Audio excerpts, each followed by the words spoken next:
Okay,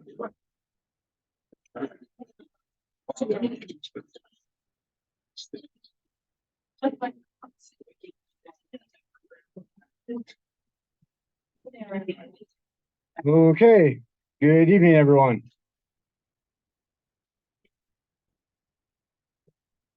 Dessert should be coming out momentarily, so enjoy that. But for the sake of time and for our 60 virtual attendees, we'll go ahead and get started.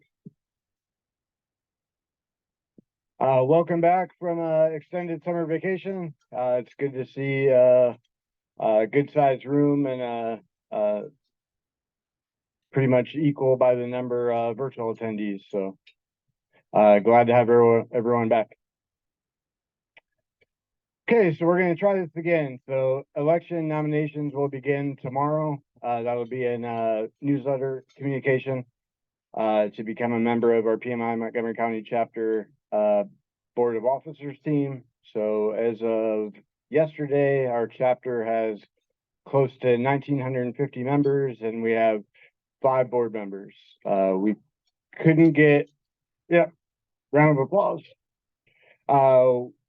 We put out a nomination call last year, but only got 1 non-incumbent interested. So this is our call for service.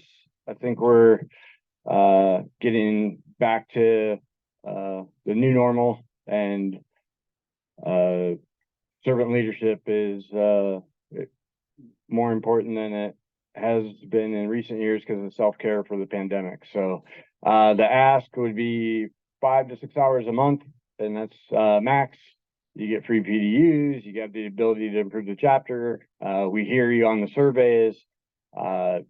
We can't make every change requested, but we do hear feedback. So if you were a part of the board, you could up your impact and influence score to make those changes. And it's a lot of fun. I've been doing this since 2016 and no intention to stop. Mr. Steckel, Gene and Charlie, and then even our former board officers, Maggie, Casa, still like us enough to come back. So be on the lookout. What we're looking for is program vice presidents to help get speakers and innovative fun content in, and a few other positions. So we'd love to get enough nominations that each position has at least 2 people.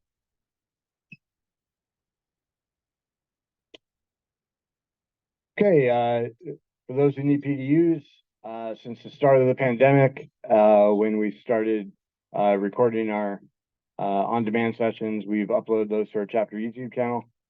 I think the majority of the descriptions have a claim code in there to self-report. But if you see any that don't, let me know and we'll make sure to put it in there. So range of topics and good for background noise as you're teleworking or doing other things.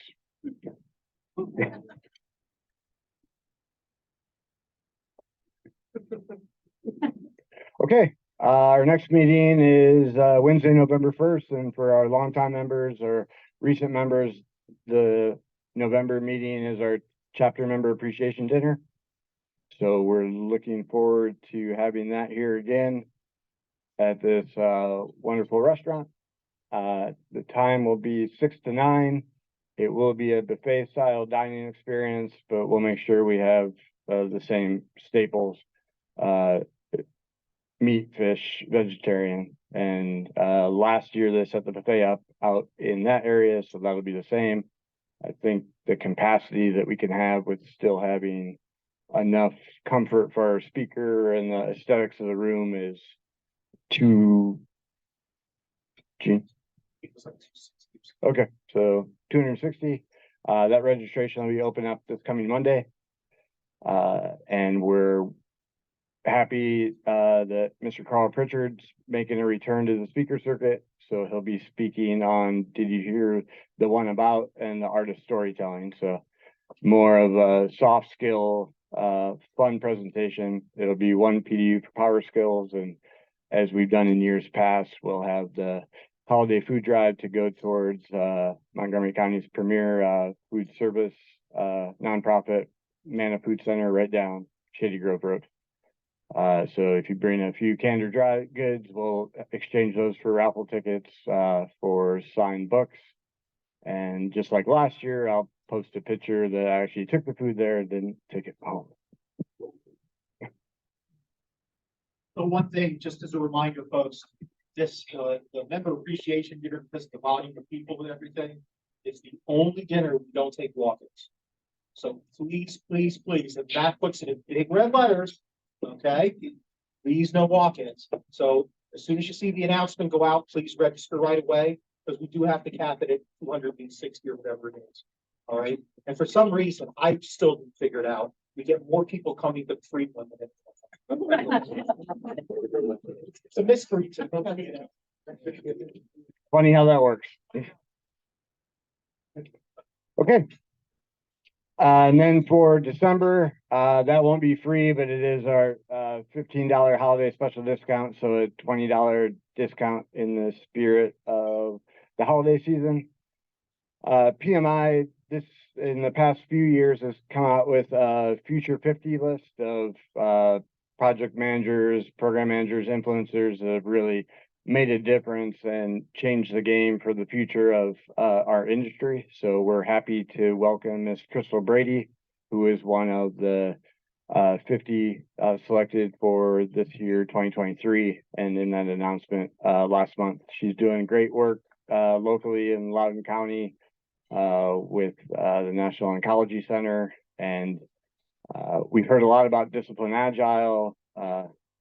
Lisa and Dave, our friends from Leadership Techniques, have done a great job of breaking that down. But a lot of times in project management curriculum and these talks, we're not seeing it actually done and the benchmarking of that. So we're looking forward to her donating her time and sharing her experience. And that'll be a great way to end the calendar year. We'll also have a holiday toy drive at the lobby entrance. So it'll go to Toys for Tots, and that'll be in exchange for raffle tickets for signed books as well. And I'll also take a picture with all the toys and stuffed animals at the place, so you know I didn't take. Okay, we're one of the few PMI chapters internationally that have a sister Toastmasters group. So they're doing great work. The two board members couldn't be here tonight, but they, up until the summer, we're just doing virtual meetings, but they've extended one, the third Wednesday of the month is an in-person session. And that's locally in Bethesda at a library room where you can actually talk. Having a Toastmasters meeting in a library when everybody's like, probably wouldn't work, but they found a space where they can speak freely and loud and proud. So the next meeting is next Wednesday, virtually via Zoom, and then the following Wednesday will be in person. So if you've done Toastmasters before, it's a great time to dust off where you left off in terms of the speech roadmaps, or if you've never done it, and we can all become better public speakers. By the end of the session, you'll see that I can definitely become a better public speaker. So, but stay tuned to our newsletters. We'll continue to promote their group just as they do us. So, okay, in the spirit of Miracle on 34th Street, if we promote other PMI chapters, maybe they'll do the same for us. So next Thursday, PMI WDC is having their October chapter meeting. That's at Noblesse, one of the big private sector headquarter buildings in Reston. There's two presentations, one from a former NASA project manager and engineer, and then Mr. Frank Bartolomeu, who's presented to our chapter before on presentation skills. Dinner and a drink ticket for $20 if you're a member of PMI WDC, $30 if you're not. Then next Wednesday, PMI Silver Spring at the Doubletree Hotel. Mr. Hector Del Castillo, who's also presented here, is presenting how AI is transforming project management. I came up with the presentation first, so I didn't copy the Silver Spring chapter. Maybe they didn't copy me. So. we'll have a battle of the presentations. So if you get anything out of tonight and they're free next Wednesday and make it over there, you can let me know who won the battle. And a little bit higher of a price point just because the hotel's catering service, but still a good deal for Great Enlightenment. And then we're proud to announce that PMI Baltimore has brought back their Frederick, Maryland local group. They've changed the name to the division. We have 2 representatives, and Mr. Ziegler and Mr. Baldwin here. They'll be meeting at the St. Mary's Satellite Campus. And the featured presentation is also Mr. Carl Pritchard, but he's not doing the same presentation that he's doing for us in November.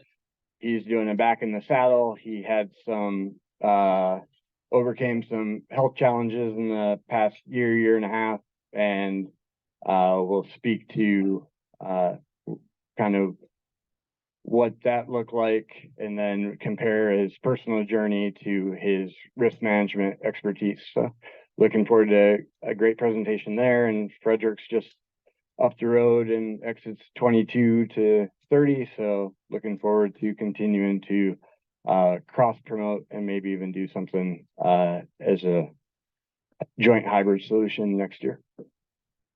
Did I miss anything? Okay.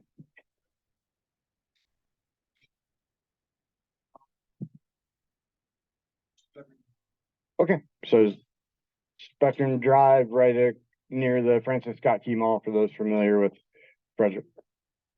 Okay, so some great events. We'll populate our calendar with those going forward. Our education partners are still doing great things. A lot are going back to in-person education sessions. Giuliani with project management experts, Lisa and David with leadership techniques, which will be in our 2024 program. Mr. Pritchard, Laura Bernard with her PMO strategies, and a lot of her PMO impact summits are complimentary. Lee Lampert's back on the prowl presenting, and Montgomery College has a great adult workforce development center program. They were our 2019 partner of the year, so looking forward to hopefully renewing that relationship and being able to use the Globe Hall facility for Education Day next year. Okay, so ladies and gentlemen, distinguished guests, esteemed colleagues, it is with great pleasure that I stand before you today to introduce a true luminary in the world of project management, the one and only Matt Lowy, PMP. You can keep reading, but this, of course, came from ChatGPT. I said, can you please create an introduction for Matt Lowy, PMP? It went back in its archive and knew that I had 20 years of experience. So it goes on and on, but it's very complimentary and rewarding of me. But something as writing introductions for speakers is fun. You get to learn about them, but this just shows time that can be saved through AI. What I'd like to convey today is that AI is not scary.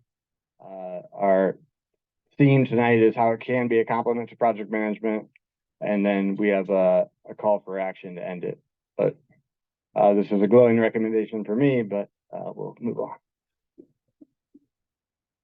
This is the recommendation. This is an introduction that I would have done for myself. Hi, I'm Matt Lowy. I'm your current chapter vice president of membership. There's a bunch of letters after my name, but those really don't matter. In the 2010s, I completed a few degrees and a handful of certifications, but what have you done for me lately? And I'm proud to announce tonight that I'm very AI curious. So I'm not a data scientist. I'm not an AI engineer.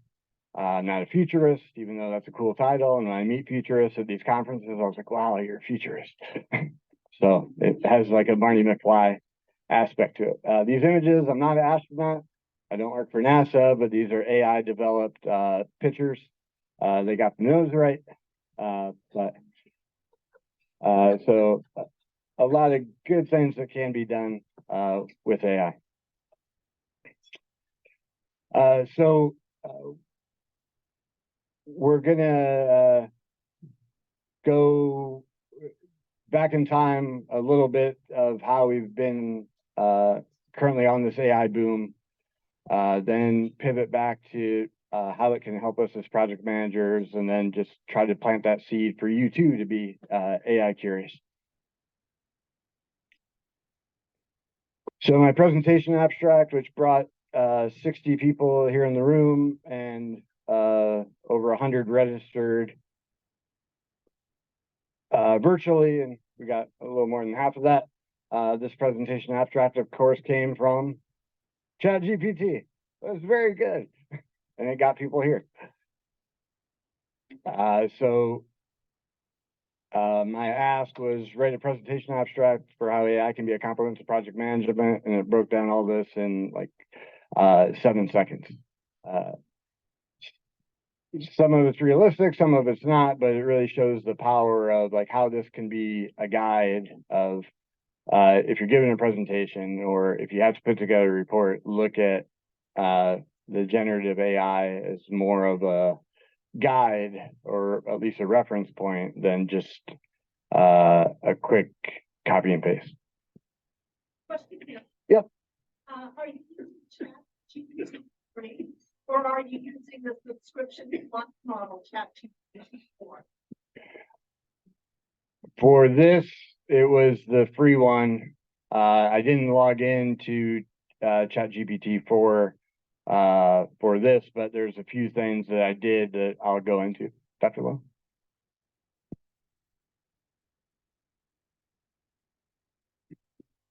Okay, so PMI Global has a new found commitment to AI. They've bombarded us with emails over the past few days, which is timely for this topic. But in September, they launched an introductory online course, Generative AI Overview for Project Managers.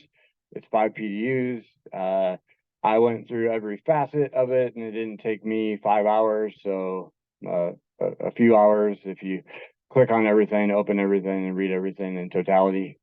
There's a 15-question retention quiz, of which if you get 80%, you win a prize, which is a little badge.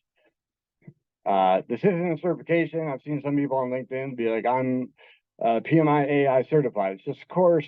Anything that you don't have a proctored exam doesn't count for a certification. So, but it's a good starting point. It's definitely an eye opener, and PMI, I'm guessing, made it free just to generate some excitement. They're launching a knowledge center and a center of excellence that they're continuing to build on. So I found it fun and enlightening. And for those who have been here before, if I'm presenting, what happened? Couldn't find another speaker. So, but this was, even though no speakers for October were present, this is a fun topic to present about. It's exciting, and looking forward to sharing. But we'll have links out for everything that we're sharing today, and that'll be an email that goes out to everybody that registered, as well as the 6 or 7 walk-ins that we had. You might be able to ask Alexa. Sure. And now we'll get into, I have a few podcast recommendations, but there was one gentleman that actually interviewed, like a 45-minute interview with an AI, and it's actually like a fun listen. So, but yep, Mr. Barr mentioned Alexa, Google Home. We've definitely become more acclimated, and we're probably taking it for granted more often. We're getting ready in the morning, and it's, Alexa, what's the weather out? So I know if I'm wearing long sleeves or short sleeves, or if I need to bring an umbrella, even though just putting a couple words in the Google machine also give you the.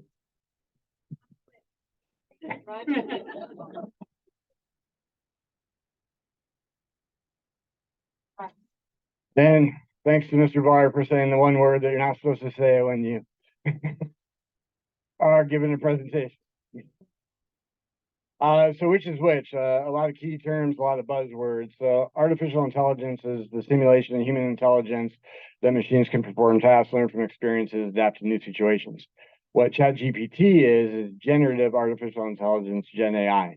That's artificial intelligence is focused on coming up with new data, text, a lot of JavaScript and Python codes being written right now in Gen AI.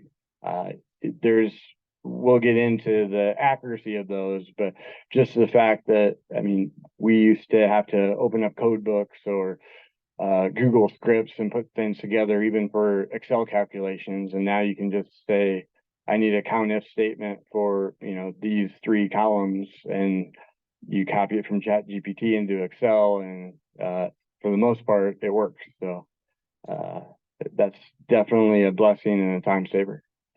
And then machine learning, which is a branch of AI and computer science together that focuses more on the data and algorithms and imitates the way that we learn, but doesn't do it as good as we do, at least for now. So when did this big boom happen? 308 days ago today. So OpenAI, which was not a titan in the industry, developed ChatGPT. It launched on November 30th, right after Thanksgiving, and it was a quiet launch, but at least in my awareness, it started to become more relevant right after the first of the year. This is a little hard to see for the people in the back, but from November 30th to now, this just takes you through the map of when they went to a cost plan, when Microsoft started working with ChatGPT, and then the changes that OpenAI has made and the international embracement. There's still a lot of countries that aren't using ChatGPT, but even Italy that blocked and wasn't going to regulate the technology in April, by a few weeks later, they were more open to it and currently have that service. So this takes you from November to July and all that accomplished. When we ended in February, ChatGPT had 100 million users. For those keeping national population, America, it's at 350 million, I think. Yep. So gender wise, a little male majority, but I'm sure that's going to probably even out. The website in less than 10 months, over 9 billion views. And from a revenue perspective, they're looking to close the year at over 200 million. So going back to Dr. Lohman's comment about the subscription, you can either pay a little more than $100 for a whole year, or break that down into 12 monthly payments. But not everything's been peachy keen. For those paying attention to Hollywood, the Writers Guild, they came to an agreement and aren't on strike anymore. But one of their biggest concerns was, are the writers of television shows, movies, talk shows going to be replaced with ChatGPT? Like they wanted those insurances in the next deal that they just agreed to make sure that that didn't happen, because it could. I mean, you saw how detailed it broke down introductions and project descriptions. So if you're asking for the right things, I've seen a couple AI speakers talk at conferences that had a whole movie motion picture script all written in AI with no changes. It wasn't a very popular movie, but it was able to be done. And then we see the student with a computer on his head around the country. I think teachers are struggling with students just using ChatGPT or some manipulation of to do homework assignments. That's not going to be the easy thing. And we know our teachers work pretty hard. So now that they have to go into a system and see which students are copying word for word what ChatGPT brings out will be an interesting challenge. So just a few of the negatives that have come with it. And then you can't have a big boom in the IT space without Google paying attention. So Google Bard was released to the public in late March as an experiment. There's a little bit of a tail of the tape, compliments of Scrum, but the ChatGPT generative AI was trained in 2021. So all that data is from 2021. And there hasn't been a whole lot of improvements on that. I'll have an example there. But the advantage that Google has with their Bard product, even though it's still technically an experiment as of today, is that they're drawing from their Google sources and the internet. So everything's, for the most part, real time. So if we fast forward 5 years, with all the success that Google's had, do we think that they're not going to be the leader in the industry? Probably not, but anything could happen, or maybe somebody else comes out, or Microsoft breaks from ChatGPT and starts something on their own. But there's definitely a competitive space right now that's only going to become more competitive. And here's an example of ChatGPT in the being stuck in 2021. I pictures on there. So this was the paid service. So I just said, describe the 2023 MLB season. ChatGPT comes back. I don't have access to real-time information. My knowledge only goes up till September 2021. So it won't even answer a question past that if it's a date stamp type question. On the flip side, Google Bard, it's supposed to be pulling the information from the internet. Started good. They talked about for any baseball fans, the implementation of the pitch count to speed up the game. But then in terms of parity, it mentions the AL East and 4 teams that were within 4 games of the lead, which is 2022 data, because of course, being in Maryland, the Baltimore Orioles have the best record in the American League. And they aren't even mentioned there. So this is an example, a low consequence example, but even something simple as an annual professional sports season, the AI didn't get it right. I went back through because with both of these systems, you can continue to talk to it, and are you sure you're right? And I put, what about the Baltimore Orioles? And then it came back and gave another answer, but that was a manual step. A lot of people who are using these generative AI models aren't going to necessarily do a fact check. So this is just the stress of, just like Wikipedia data, you don't necessarily take it as gospel.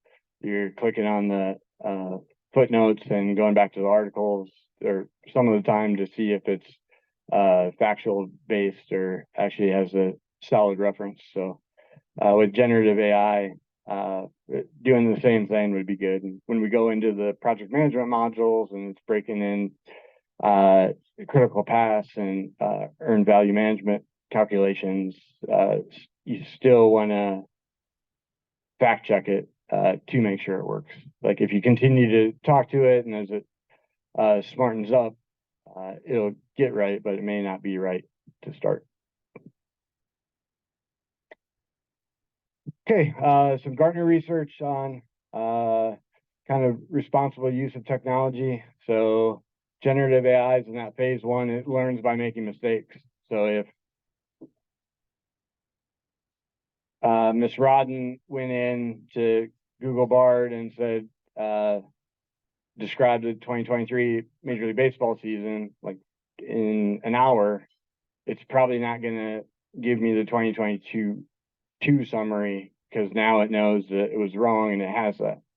That'll be a good test for later. But it's learning by mistakes, and it goes into social media is more, it learns by resolving conflicts.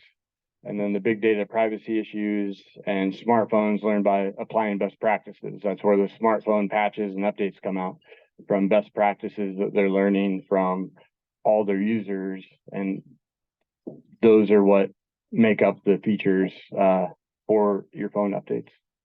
So I thought that was interesting research, and it's kind of showing all the technology that we're getting so accustomed to and taking for granted in terms of how it learns.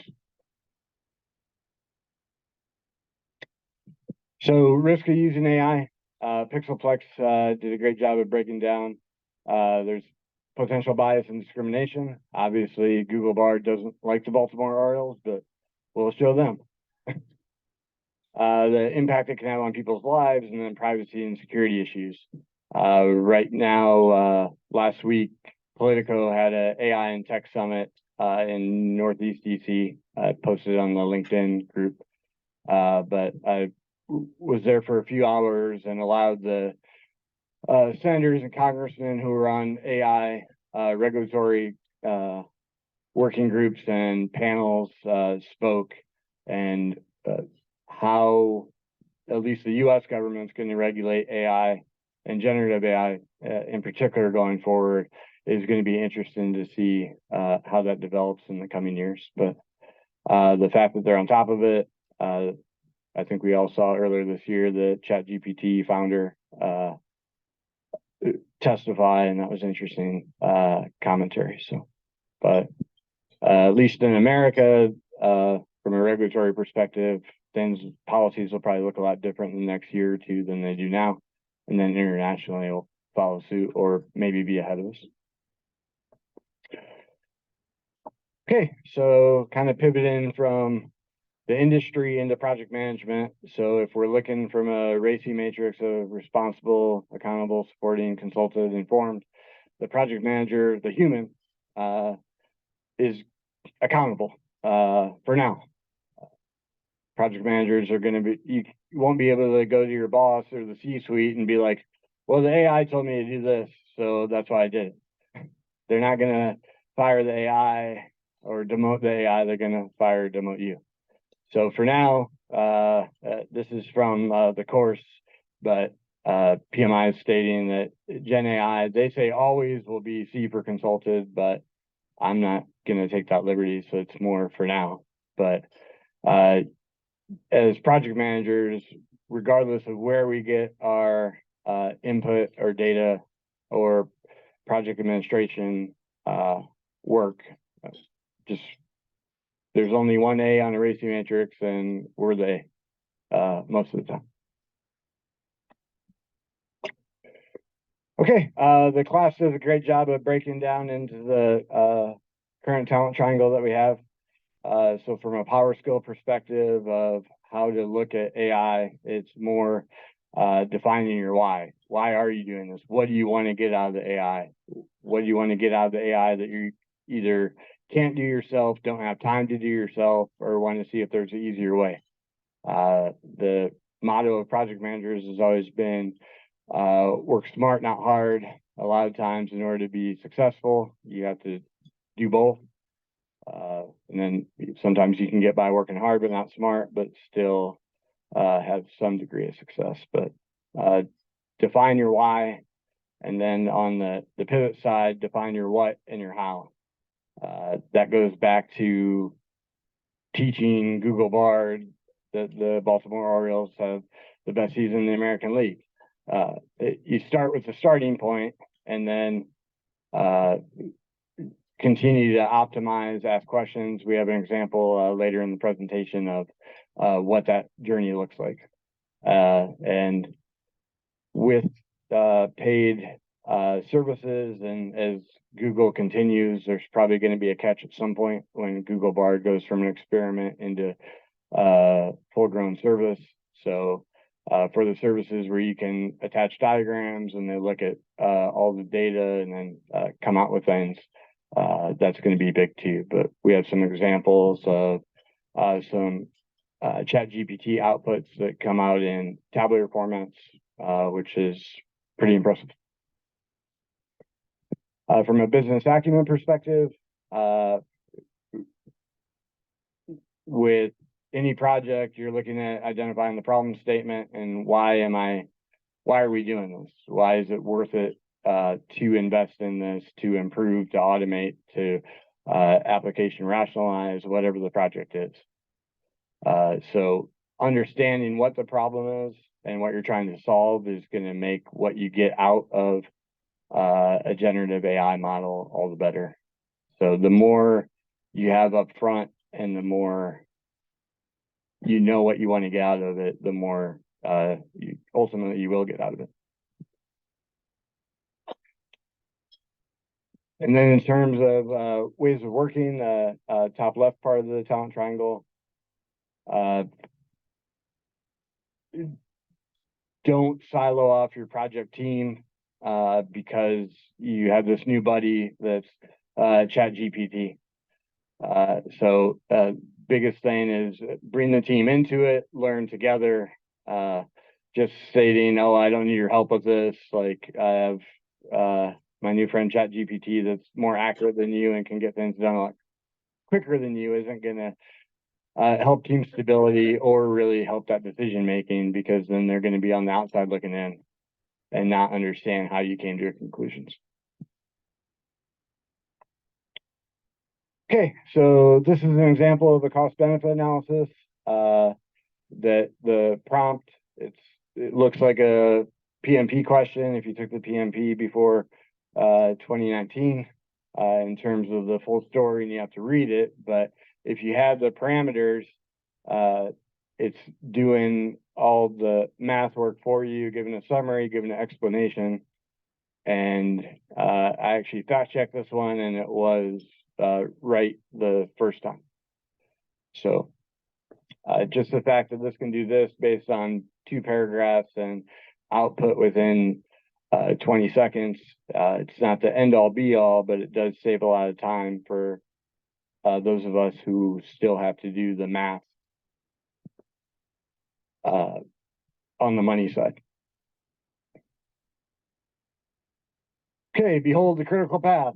Another that to get what you actually need, it's going to be a little intrusive in terms of the prompt and labor intensive. But if you, this is an example of breaking it down. Of course, if you put the name of the activities, that would break it down too. But it's breaking down the duration and explaining the dependencies back to you in the duration. So.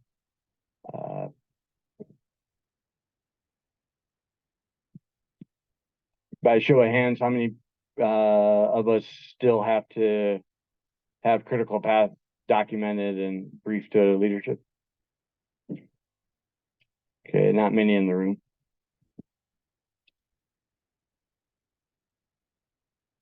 Okay, and then once the critical path develops, so the AIs at least understands that, so then they can take from what they've already done and build upon it. So you started with critical path, they understand that. Then they can build the project schedule based on the construction survey and permits that it knows. So this isn't exactly every task, but it's activities that for the majority of construction projects are going to be the key stereotypical tasks, and then breaks that down in terms of a schedule. Is this going to copy over to a Gantt chart? No, but it at least gives you a second set of eyes, and it gives you the ability, if you're putting a project into like a ServiceNow or a portfolio program project management tool, or still using Microsoft Project, by show of hands, who still uses Microsoft Project? Okay, about maybe 20% of the room. So, yep. And then from a risk management perspective, breaking down international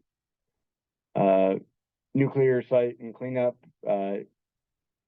outputs the probability and impact based on what the AI knows.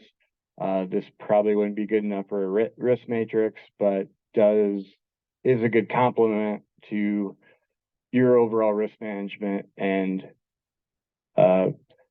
maybe things you hadn't thought of prior to. And that's just based on basically one small historical paragraph and then asking it what you need out of it. But this is a good example of you state a detailed risk analysis table, and it gives you the, if you ask for a simplified risk table, it doesn't give you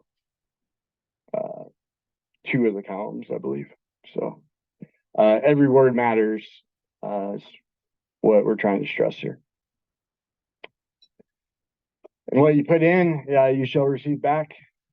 So when you're formulating your Gen AI requests, the model that Mr. Bainey, one of the leaders that PMI has in the space, is state your role, like the role that you're requesting it from. Most of the Gen AI models understand that part of it. Then the question, what do you want from the AI? The action, what do you need the AI to complete? And then the tone of how do you want the information back in? Is this for an executive review? Is this for qualitative analysis? Like, if you can break things down in terms of those parameters, we'll see how that pays off.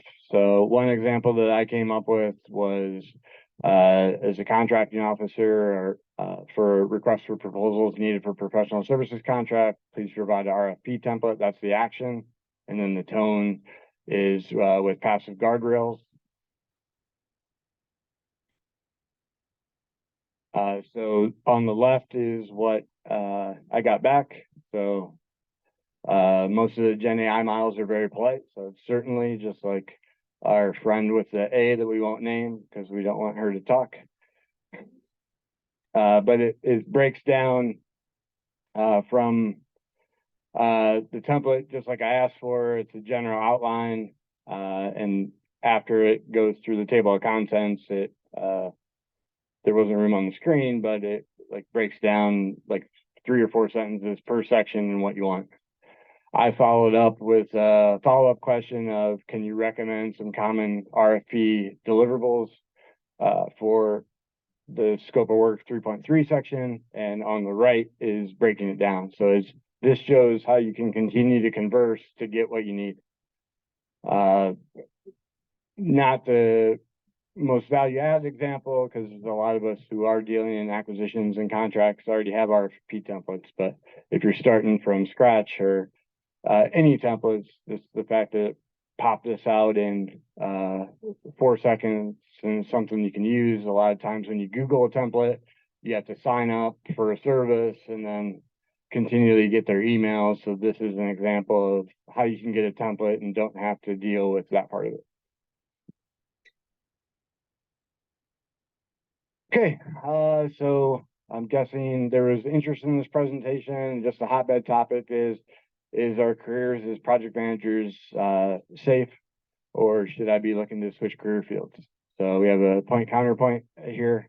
Laura Bernard, former chapter vice president of finance, who's founded the Project Management for Change nonprofit, Project Management Day of Service, which occurs all over the world, and is the CEO and founder of PMO Strategies right now. On a recent podcast, said that she believes the real value of project managers, the higher level thinking, the higher level strategizing, the relationship building, and support activities to ensure that the whole strategy gets delivered. Not all of the small documentation, the deliverables, the more project administration work of it there. So her viewpoint is that if you take that out of it, project managers can more focus on what we're good at and why we have the jobs to begin with, like what's up here, our experience, our wisdom, and the recommendations that we make, and that stakeholder management that Gen AI as of right now can't do. One counterpoint to that, which is my opinion, is if everything else is done by AI, is the workforce going to reduce in terms of resources? Because how many people in that higher level thinking, strategizing do you need? Like, do 10 people PMOs reduce down to 2 or 3, or a 5-person PMO is just 1 person because all the rest of the work is being done by advanced Gen AI models? Any thoughts from those in the room on that?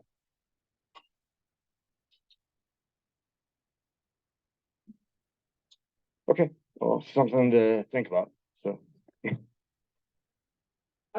Yep, sure. In theory, it's theoretical, right? If you rapidly increase the velocity, that's what work can be done, more work done.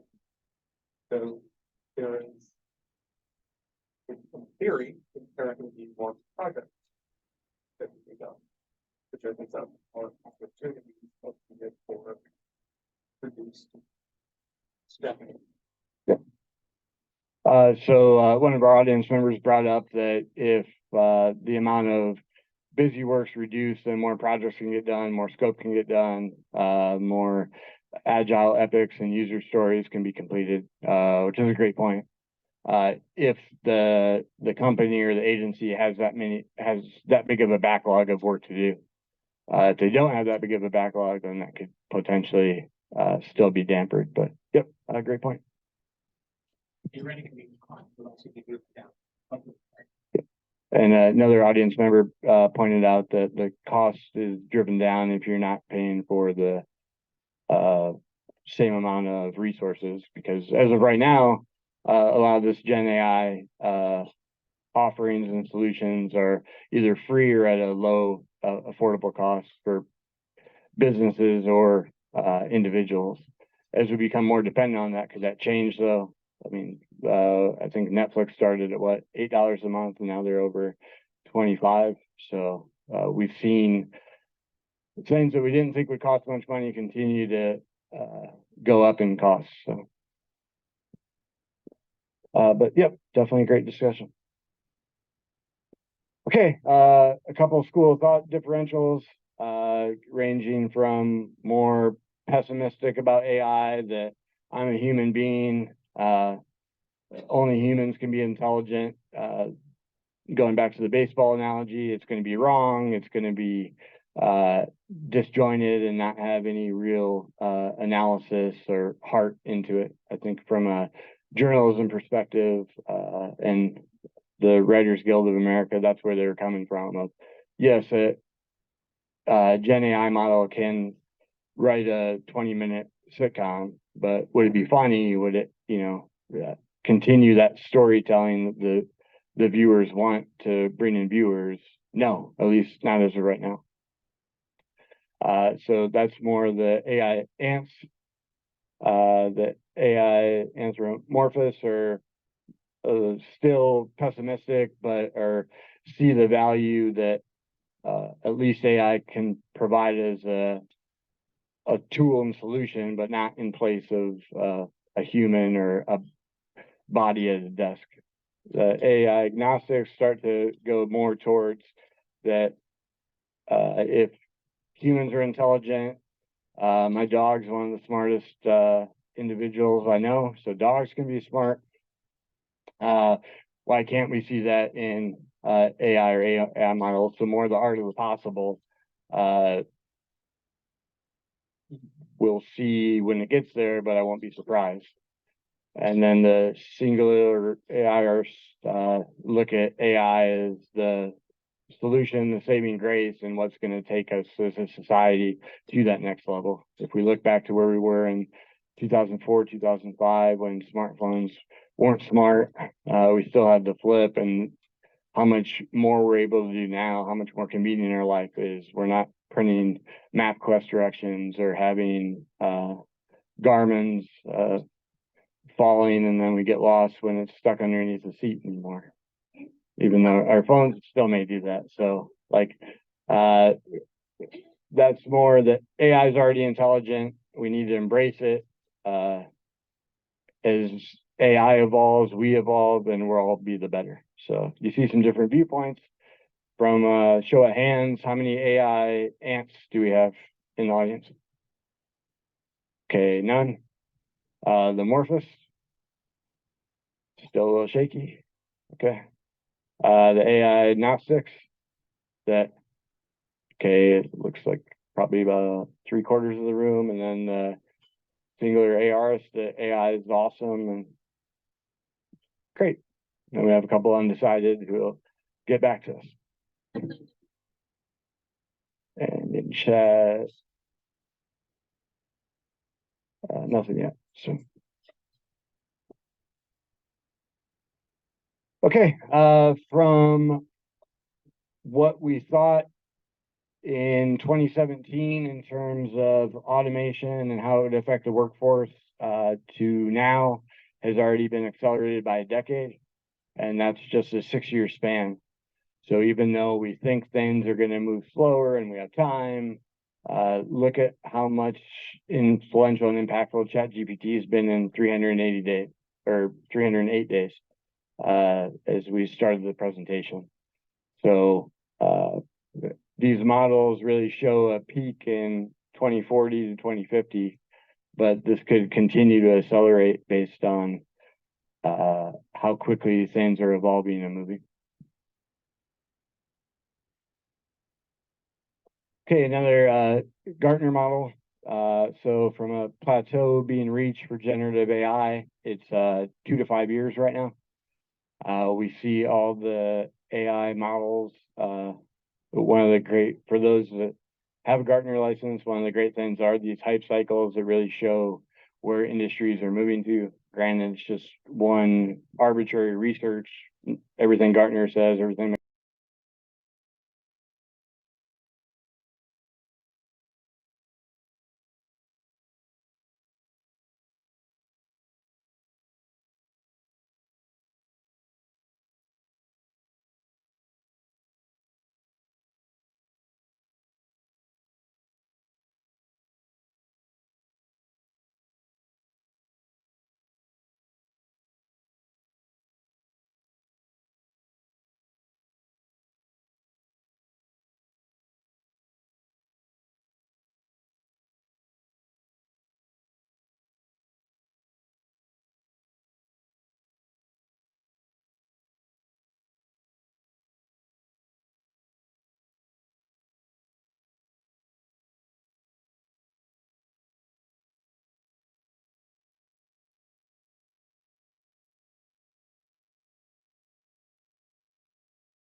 Last of our meetings.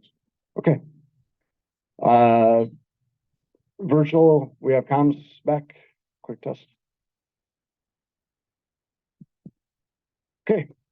Apologies for the interruption. Yep. In the audience, they spoke to the ChatGPT's already passed the bar exam, which is a monumental feat. And I think that definitely shows the trend that we're heading in. So even though Gartner thinks this is more than 10 years away, this could come quicker.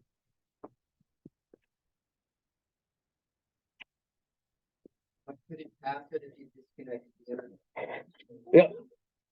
So another audience member asked, could they pass if we lose the internet? So we're so dependent in this digital age on our infrastructure that if we were to ever lose it in a cyber attack, and I think that's why, at least from a national security perspective, we're so worried about China and Russia and the threat that they can make, not so much from a ground war, but from smart grid, cyber warfare. Because if we did, like when the power goes out and we lose our internet, current day in a weather storm, look at how much we're bummed out and feel like we're missing something. So imagine if that was like a month or even more.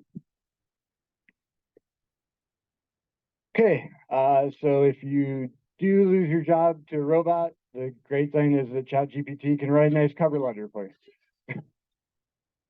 My ask was write a cover letter for a senior project manager position at Marriott International in Bethesda, Maryland. We have some Marriott employees here in the room, and it broke down attention human resource department, the exact address, and keyed in on a lot of the hospitality work that a project manager with Marriott would do. So if you ever need a cover letter, hopefully it's not because you got replaced by Gen AI model or a robot in the future, but this shows how much time can be saved, at least in thinking about your cover letters and what you should put. So even if you just do this to see, well, what did ChatGPT or Google Bard come up with? It's pretty impressive. Yeah.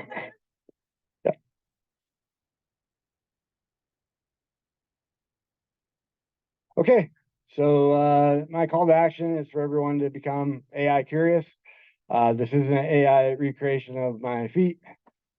After 8 years in the Marine Corps, I wish they looked like that. But you don't have to be an expert, but dip a toe in. Hopefully this presentation at least planted some curiosity if you didn't already have it by your attendance today. But there's a lot of good information out there. I think in order to have an educated viewpoint one way or another, if AI is good for us or bad or risky, the more knowledge we have, the better. So first, take the free course from PMI. It'll be in our newsletter tomorrow. It'll be in the links. It's 5 PDUs for 2 hours of work. If you want to just click on everything really quick and take the test 3 times until you get to 80%, that's fine too. But still the deal of the fall season, I think, and we're definitely seeing a lot of excitement on LinkedIn within the project management community of the course, even though the people who say it's a certification are just wrong. Okay, training education. Intel's really leading from the front here in terms of AI education. They have an Intel Edge AI developer certification that the coursework and curriculum are free. For the certification exams, they're $100, but if you're looking to take that bigger step and not just a toe in, but both your feet, this would be good at least to look at. It's not the most easy reading in the world, but once you get a hang of it, there's a lot of good things that can come with it. So if you were looking, how can I prepare myself for this AI journey, that would be a good starting point. With my digital transformation day job, I've been to a lot of AI conferences and heard speakers, and I always raise my hand and say, good afternoon. Around the mid 2000s, having a PMP was what people measured you on. If you were a project manager worth your salt for AI, what's that certification? Like, if you don't have that, are you going to be looked at as less than viable in the profession?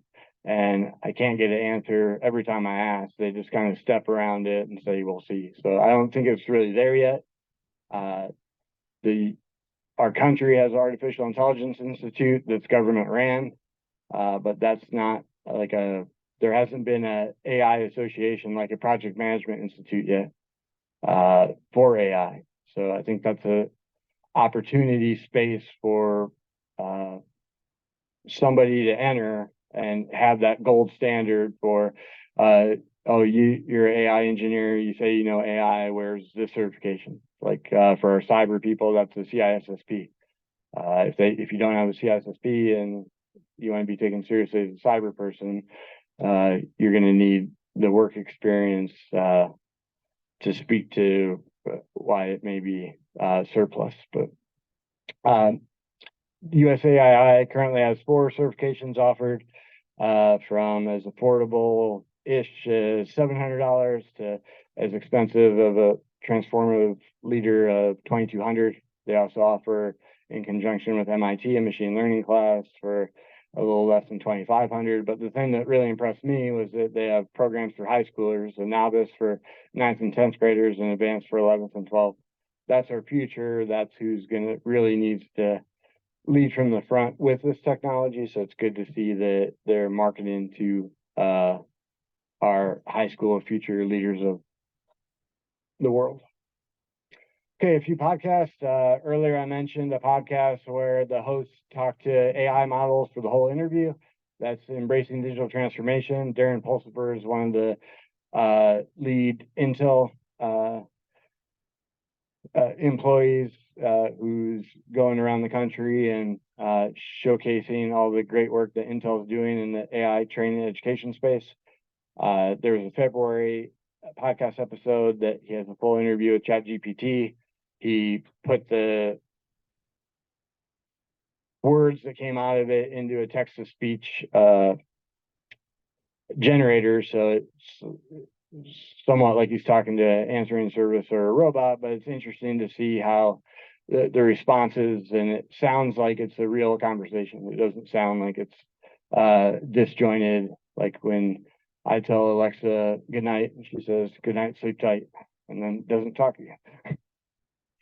And then later on in the summer, as Google Bard came out, he got enough good feedback that he had an interview with Google Bard that actually has a voice transcriber with a more friendly voice. But seeing the differences, if you're in the car and you don't want to listen to more interesting podcasts or music, and you want to listen to a guy talk to a robot, this would be a good time filler. Jordan Wilson hosts the Everyday AI podcast that I think just the fact that he has enough content for 5 days a week shows the changes in the AI industry. One episode's using AI to land a new career. So for those who are looking to pivot what they're doing now and go in this more marketable today AI space, that would be a great listen, as well as there's a ChatGPT basics if you're just kind of starting from scratch. For those who don't know it, PMI Global has their own podcast, Projectified. They had an episode earlier this summer on tips for using generative AI tools in project management. I'll talk through some of the things that I provided that primer for. And then our very own Laura Bernard from PMO Strategies had two where she's talking to two experts in the AI field about how AI is going to affect project management. So all good listens. We'll provide links to all these tomorrow in our wrap-up email. So don't feel like you have to take a picture. We'll give you the links. Okay, reading list. Paul Boudreau started this before ChatGPT even came out about applying artificial intelligence to project management. So granted, it's a few years dated, but the frameworks and methodologies still work. That's free to Amazon Kindle subscribers. There's a project management analytics book, which really shows the pivot into data analytics and data science for project management. It reads more like a college textbook, but still good. Prediction Machine speaks more to the policy piece of AI for those who have more of that regulatory risk adverse mind. The alignment program problem that shows the real risk that comes with AI and how we've learned or haven't learned from technology history mishaps in the past.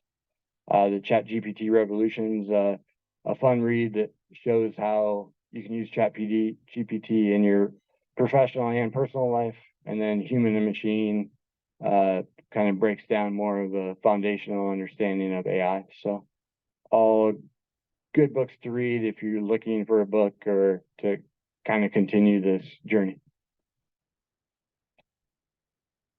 Okay, a few minutes left on the board. So any questions, any comments? Yes, sir.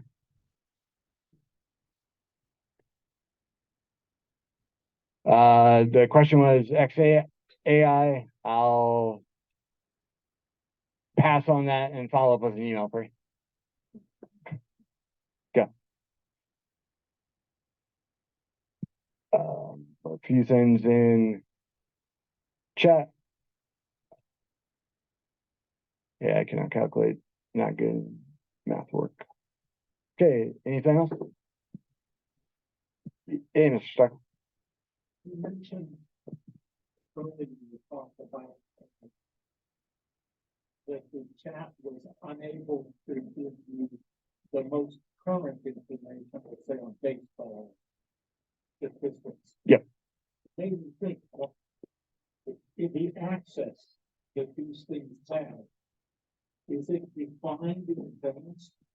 Or is it open to everything that's available to anyone everywhere? So ChatGPT is what it was trained with in 2021, and then the incremental updates aren't or more reactionary as it grows its intelligence base. The Google product, as it goes from an experiment into a full-fledged high-powered machine, should be all-encompassing. So, yes, sir. So, in the spirit of what we're talking about, XAI, I think it makes sense to ask ChatGPT, which I did, and ChatGPT is saying XAI is explainable artificial intelligence. Okay. XAI, and it simply refers to the ability of artificial intelligence to explain the rationale behind its sequence, as it's spewing out. Yep. And we saw some examples of XAI then with some of the project management examples when it said like why it calculated that and how. So I think showing the work and not just spitting out the solution is good, and how we can continue to communicate and make each other better, because if we see where they're coming from and they miss a step, it goes back to the back and forth, whether or not that proves to work in the project management space as much as public domain knowledge like sports statistics, we'll find out. Yes, Mr. Shaw. So, you mentioned earlier, went to Medicare sponsored event where, the focus, I guess, was discussing regulation of this technology. Okay, okay. I guess, what was your, or do you have any like takeaways from that? Any highlight? I guess I would preface this politely by saying that not a group of people I would ordinarily turn to for guidance. Yeah. So the question was going back to the Politico AI and Tech Summit and Expo last week, and the politicians there. So no, nobody is getting elected as a senator or congressman based on their AI knowledge. So the fact that we're expecting them to be informed enough to make decisions on regulatory. But what was refreshing to me is at least the speakers that they had for the summit, which are more the leaders on the hill for the technology, is that they're depending a lot on the private sector and learning, and are taking it as seriously as they should be. So they are. yes, that was a takeaway that I had, of that they are. I found it refreshing. Still a lot to do, and what's this going to look like, and how does it prioritize in contrast with everything else that's going on right now. But yep, I think the future is bright there. Hey, Kathy. What happens to the data from the big top off and the first prior to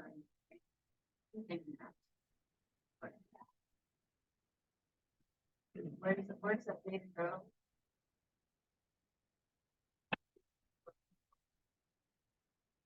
Yep. So the question was, if you're putting project sensitive data in or any other data, what's the data storage for that? And that's one of the concerns from a regulatory perspective they have. the examples that were in the PMI class and that I played around with for this presentation weren't sensitive project data, but a lot of the work that's going to be done in the government spaces is. So how is that going to work? And I'll find a better answer in terms of the overall data storage, at least for the two solutions and for OpenAI and Google for you.